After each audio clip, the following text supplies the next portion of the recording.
Marami diyang walang alam kung anong lagay na sarili. Di pinakinggan mga bulong, di matahimik. Sa daming kagustuhan halos di ko na mapigil. Alam ko sa sarili kung sinong dapat piliin. Sinasambit ng mga gago, buti na lang din yung tenga ko hindi sarado. Mula nung di ko sinunod kanilang mga payo, ako bigla naglaho pero hindi natakot. Dama ko mas mainam mag-isa, hayaan na lang yung iba na mangumpara.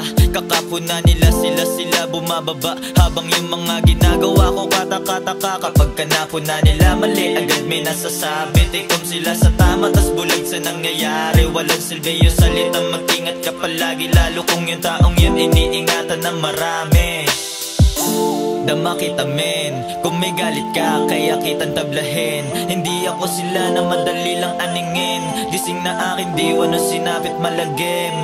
Palihim ko sinubukan ng sarili magtanim, agad bumunga mga dapat na unahin kong gawin. Dahan-dahan kong binasa, pinairal kong maging katanga-tanga para malaman sino sa larin. Tsaka depende, pili ang mga taong kadikit may pusong peke. Totoo lang sila sa paningin, buti maswerte ako kay God. Nilalayo niya rin ang mga hindi dapat nakasama sa aking karir. Sa sarili magtiwala, mahalin mo siya ng tama. Lakbayin, wag babahala, wag na wag maghihinala. Dala mo, pakikisama yan ang magpapakilala sa tunay mong katayuan. Ang sarap maging malaya. Lahat sila walang alam sa iyong sarili.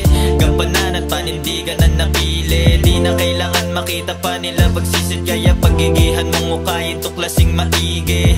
Balang araw papabor din ang lahat, pagkat bilang na lang mga kasamang umangat. Pasalamat sa mga taong nanatilit kumalas. Hindi lang basta takot, may aral na bumukas. Madalas matalo di yun dahilan para sumukot. Tatagan yung mga plano, malayo ka pa sa dulo. Natural lang yung mapagod, importante may napulot ka sa bawat kayon. Merong kasagot na sinaulo, kaya dapat lang tumablang kung kinakailangan pakalawak ng mundo para sa'yo. Wala yan, sige laban, panis na hat ng walang kinalaman. Pakitaan ng resulta ng walang tinatapakan.